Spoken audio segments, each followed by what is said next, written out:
नमस्कार। तो आज हम चल रहे हैं रामपुरा गांव, एक ऐसी जगह जहां की खामोशी में एक अजीब सा अंधेरा घुसने वाला था। ये कहानी है एक टोटके की, मतलब काले जादू की एक ऐसी खतरनाक प्रथा की जो पूरे के पूरे गांव को अपनी चपेट में लेने वाली थी। तो कहानी शुरू होती है रामपुरा गांव की एक रात से। देखने में तो ये बिल्कुल एक आम रात थी, लेकिन उस रात कुछ तो अजीब था। हवा में ना एक अनजाना सा खौफ महसूस हो रहा था। गांव की शांति ऐसी थी जैसे किसी बड़े तूफान के आने से पहले सब कुछ थम जाता है ना, बिल्कुल वैसी। तो चलिए सबसे पहले ये देखते हैं कि आखिर कैसे गांव पर ये अनजाना साया मंडराना शुरू हुआ और लोगों के बीच डर का माहौल कैसे बना। जरा सोचिए, लालटेन की वो धीमी कांपती हुई रोशनी और उसके नीचे जमा हुए हैं गांव वाले, जिनकी आंखों में डर साफ साफ दिख रहा है। औरतें आपस में कानाफूसी कर रही हैं कि भाई पिछले कुछ हफ्तों से ये जो अजीब अजीब घटनाएं हो रही हैं ये क्या हैं। और सब एक ही बात पर सहमत थे, ये कोई मामूली बीमारी नहीं है, ये तो पक्का किसी का किया कराया है। और बस इसी डर को और बढ़ाने के लिए एक आवाज उठती है कि किसी ने पीपल के पेड़ के नीचे एक औरत को देखा है, काले कपड़ों में। तो सवाल ये उठता है कि ये टोटका आखिर है क्या चीज। देखिए, ये सिर्फ कोई अंधविश्वास नहीं है, ये काले जादू का एक बहुत ही खतरनाक रिचुअल है जिसका एक ही मकसद होता है, किसी की आत्मा को काबू में करके उसे इतनी तकलीफ देना कि वो सह भी ना पाए। और गांव वालों के लिए ये सबसे बुरे शगुन का इशारा था। और तभी भीड़ में से एक गांव वाले की चेतावनी भरी आवाज गूंजती है, ये बहुत अशुभ है, इस टोटके का असर पूरे गांव पर पड़ेगा। बस इस एक लाइन ने उस डर को कई गुना बढ़ा दिया। क्यों? क्योंकि अब खतरा किसी एक इंसान पर नहीं था, बल्कि पूरे के पूरे गांव पर मंडरा रहा था। और अब ये जो डर पूरे गांव में फैला हुआ था, वो एक घर की दहलीज लांघ जाता है। उस बुराई को अपना पहला शिकार मिल जाता है और यहीं से कहानी एक बहुत ही पर्सनल मोड़ लेती है। गांव के एक घर में, गोविंद के घर में, ये अंधेरा कुछ ज्यादा ही गहरा हो जाता है। उसकी पत्नी है रीना, जो ना जाने कितने दिनों से एक अजीब सी बीमारी से लड़ रही है। पर बात सिर्फ बीमारी की नहीं थी। रीना को पूरा यकीन था कि हर रात कोई बुरी ताकत है जो उस पर हमला करती है, उसका गला दबाने की कोशिश करती है। और रीना जो बताती है वो सुनकर किसी के भी रोंगटे खड़े हो जाएं। वो कांपती हुई आवाज में अपने पति से कहती है, मैंने कल रात साफ साफ देखा, एक परछाई मेरे सिर के पास खड़ी थी और उसके हाथ में एक खोपड़ी थी। ये कोई सपना नहीं था, कोई वहम भी नहीं, ये उसकी आंखों के सामने की हकीकत थी। और फिर एक रात वो डर हकीकत में बदल जाता है। गोविंद अपनी आंखों से एक ऐसा खौफनाक मंजर देखता है जिस पर यकीन करना मुश्किल था। रीना का शरीर अपने आप दरवाजे की तरफ खिंचता चला जा रहा था, जैसे कोई अनदेखी ताकत उसे जबरदस्ती घसीट रही हो। और रीना बस चीख रही थी, बचाओ, कोई मुझे खींच रहा है। अब इस घटना के बाद गांव वालों का सब्र जवाब दे गया। पंडित जी के साथ मिलकर सबने फैसला किया कि इस जादू के सोर्स का पता लगाना ही होगा। दुश्मन को ढूंढने की तलाश अब तेज हो चुकी थी।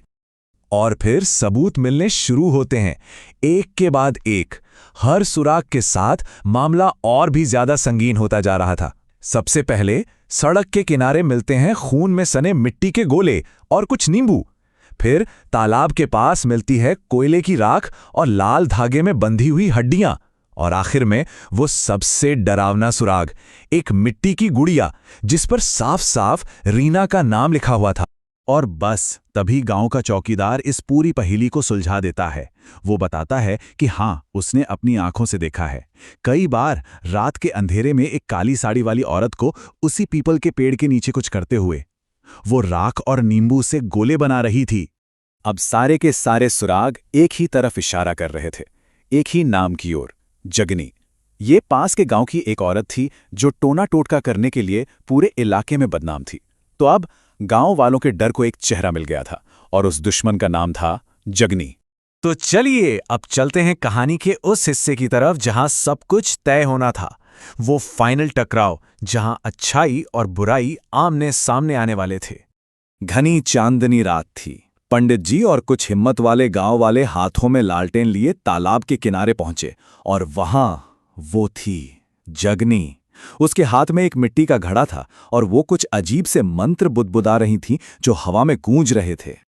और जैसे ही गांव वालों ने उसे घेरा, वो जहरीली नफरत के साथ चिल्लाए, हाँ, मैं ही हूं जगनी, वही जगनी जिसे तुम सब ने गांव से निकाल दिया था। अब मैं तुम सबसे बदला लूंगी। और रीना, वो तो बस शुरुआत है। तो इस पूरे काले जादू के पीछे की वजह सिर्फ एक थी, बदला। और बस वहीं दो ताकतों के बीच की जंग शुरू हो गई।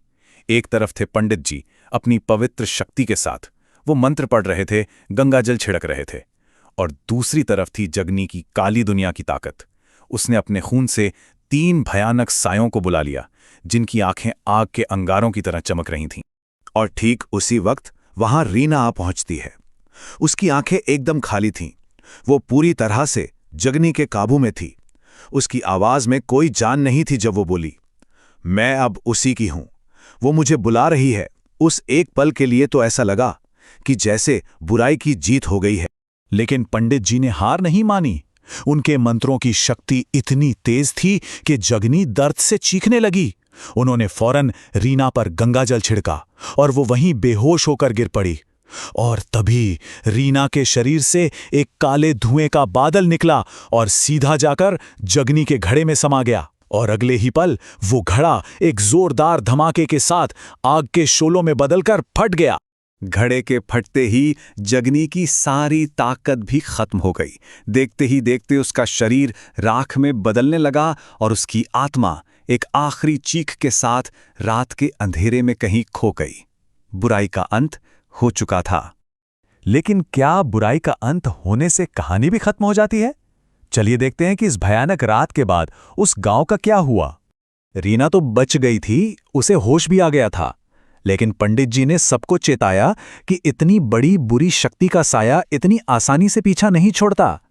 इसीलिए पूरे गांव को शुद्ध करने के लिए एक बड़ा हवन करवाया गया और हर एक घर में गंगा जल छिड़का गया। इस जीत के बाद भी रामपुरा में एक अजीब सी, बेचैन करने वाली खामोशी पसर गई।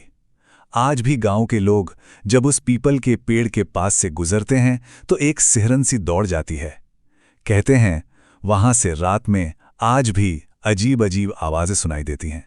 तो ये कहानी हमें आखिर में एक सवाल के साथ छोड़ जाती है। क्या जगनी की वो बेचैन आत्मा आज भी उसी गांव में भटक रही है? कौन जाने, शायद वो आज भी इंतजार कर रही हो अपने अधूरे बदले के पूरे होने का।